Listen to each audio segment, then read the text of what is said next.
your call at the time as well? Because we were waiting to see who would pit and who would go for it and take the risk. I mean, it was my call. So, but it was coming from the fact that I was struggling so much on the Inter. I was losing pace. I couldn't keep up with the guys ahead.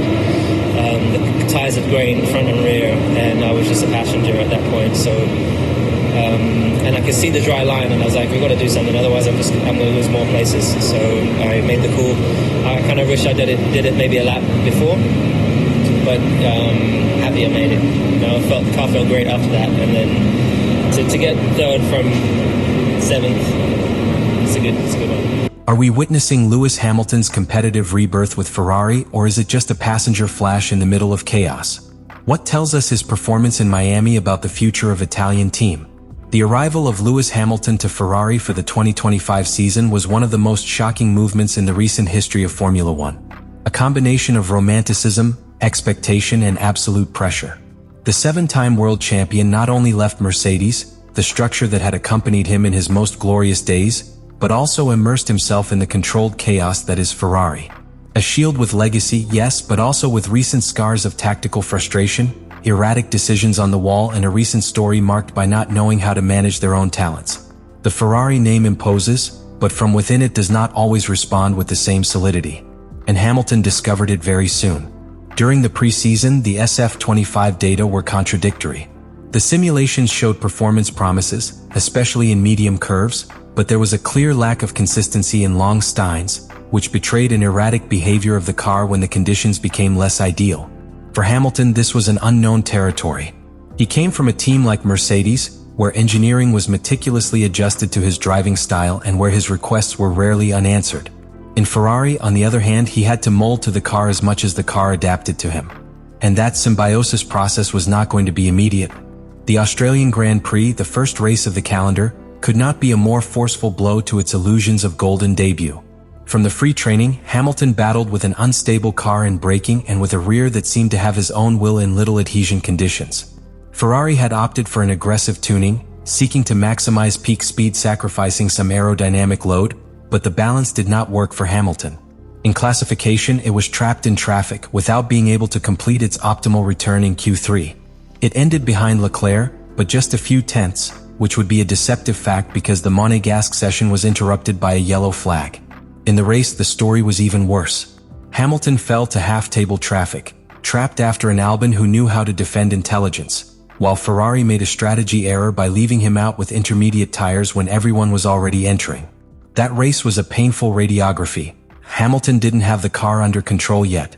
There were moments, especially in medium curve, where he tried to apply his traditional braking style, release the accelerator with aggressiveness and rotate with stability, but the SF-25 responded with survival or simply did not respond. In curve 12 of the Melbourne layout, one of the critical side load points, he was forced to raise his foot in several laps due to the lack of trust. For a pilot of his caliber, this is a form of internal humiliation. And yet, instead of publicly exploiting as had happened in his last years with Mercedes, he was introspective. He admitted to the media that he had underestimated the complexity of adapting, which was still knowing the language of the car. For a champion accustomed to being in front, recognizing weaknesses is not easy. But here, he did it with the clarity of who understands that the titles are not won in March, but with a patient construction throughout the year. In parallel, the team also began to question. Had Ferrari committed an error by changing internal dynamics with the arrival of Hamilton? Could Leclerc maintain your status as a number one pilot in this new shared hierarchy? The doubts were in the air. The media pressure on Vasseur increased. The Scuderia had brought the most successful pilot of the 21st century not to add points, but to win championships. And the beginning was far from those expectations. The comparisons were inevitable. While McLaren shone in difficult conditions, and Mercedes with Russell showed solidity in execution, Ferrari was as a fragile team, unable to hold a plan in the middle of chaos. That weekend left a mark but also planted a seed. Hamilton, in post-Carrera interviews, revealed that he had begun to change his way of driving. He was adopting elements of the Leclerc style, releasing the accelerator before and seeking to maintain a faster curve speed. An evolution signal. It was not just about imposing his style, but of rebuilding. What would come later, in Miami, would be a direct consequence of that technical and mental humility. The arrival at the Miami Grand Prix represented a hinge moment in Hamilton's narrative with Ferrari. After the difficult debut in Australia and a partial recovery in China, the sprint race in the United States offered a unique, although not simple opportunity to demonstrate progress. The conditions were extreme. The rain had soaked the asphalt and generated uncertainty in each box's wall. The classification session had been unpredictable, with multiple teams facing problems to correctly heat the tires. It was a perfect context for individual decisions to make a real difference. And there Hamilton found his window. Starting from the 7th position, the British knew that he had little to lose. During the first laps, he was caught in the chaos of the intermediates, with cars sliding without control from the asphalt still wet. But what separated it from the rest was not the rhythm, not even the car, but the trial. While the team evaluated the conditions of the layout with uncertainty, Hamilton observed how the rolling lane began to dry faster than expected. Instead of waiting for an order from the wall, he himself took the initiative. He reported on radio that he was going to boxes. He did not suggest it. He decided. It was a play that involved a monumental risk. If the track was not yet ready for slicks, his career could be ruined in a matter of curves. But if the reward would be huge. It was. With the dry tires already mounted, Hamilton returned to the track and began to mark purple sectors. While his rivals still fought with unrelated intermediates, he won seconds per lap. The difference was so wide that in just some turns he was advancing cars on the track and surpassing pilots who had classified better. One of the most iconic moments came when he reached Max Verstappen, who had damaged his front wing. Hamilton did not hesitate. He attacked the Dutch with decision, executing a clean but forceful maneuver. It was symbolically powerful. The former king, relegated for years behind Verstappen, passed again. And this time with a Ferrari. The podium was not a victory, but it seemed. Not only because of the result, but for the form. It was the second time in 3 races that Hamilton managed to get among the 3 best in a sprint, but unlike China, in Miami it was he who dictated the course. There was no fortune or mistakes of others. There was determination, real-time analysis, and cold blood. In subsequent statements, he was satisfied but also hungry.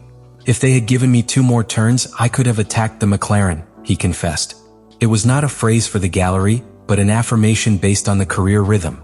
In the last laps, its SF-25 was one of the fastest car on track. The car was beginning to answer. And he did when Hamilton had already begun to mold him to his liking. That day, Miami was not only a demonstration of talent in mixed conditions. It was a reminder of why Lewis Hamilton is one of the best pilots in history. At a time where others doubted or continued instructions, he won with strategic vision, courage, and absolute control. And above all, he did it leading from the cabin as a true champion. What happened in Miami was not a simple outstanding performance in a sprint race. It was a direct message to the entire grill. Lewis Hamilton had returned, not as a shadow of his former self, but as a real, lucid, and more complete contender than ever. But the transcendence of its performance goes beyond the podium or advancement to Verstappen.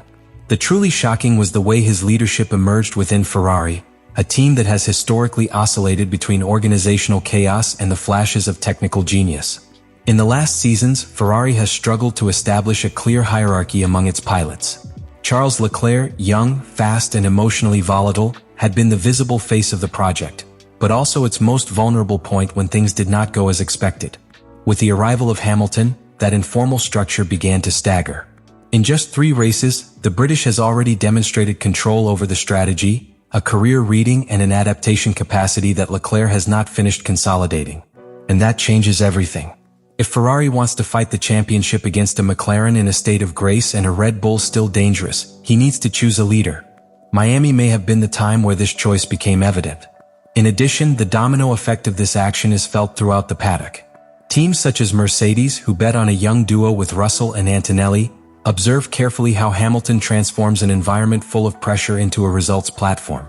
Even Red Bull, shaken by the chaotic beginning of the season of Liam Lawson and the unexpected promotion of Tsunoda, sees with concern how Ferrari, by the hand of a veteran, finds stability and results when he needs it most. In this context, the figure of Hamilton gains weight not only as a pilot, but as a catalyst for structural changes within its team and as a real threat in the championship. But there is also a more silent, more personal dimension. What Hamilton has achieved in this seasonal start is acclaim.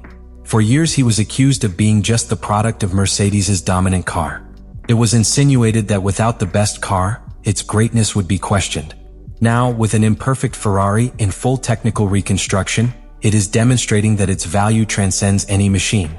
Its ability to interpret the track, to lead in critical decisions, to raise the performance of its environment, are qualities that do not depend on aerodynamics or engine. They are attributes that define the true champions.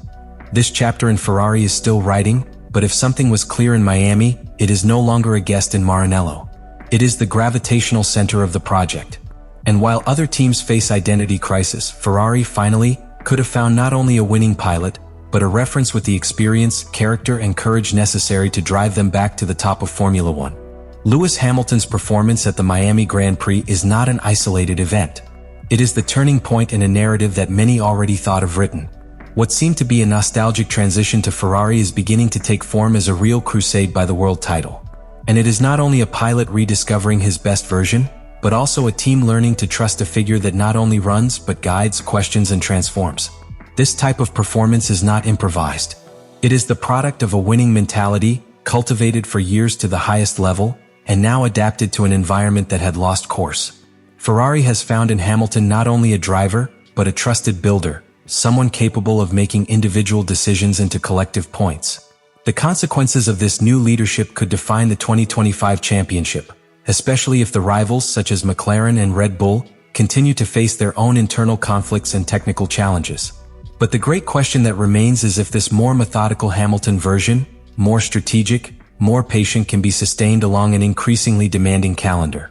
Is it enough to compensate for the limitations that SF-25 still shows? Can you maintain this line of performance when the high aerodynamic load circuits arrive, where Ferrari historically suffers? And how will Leclerc respond if he begins to be displaced inside the team? Now it's your turn. Do you think Hamilton can be champion with Ferrari this year? Or are we facing a half-season mirage that will soon fade? Leave your opinion in the comments and open the debate. Because if something has taught us this start of the year is that in Formula One, nothing is written, and any turn can change everything.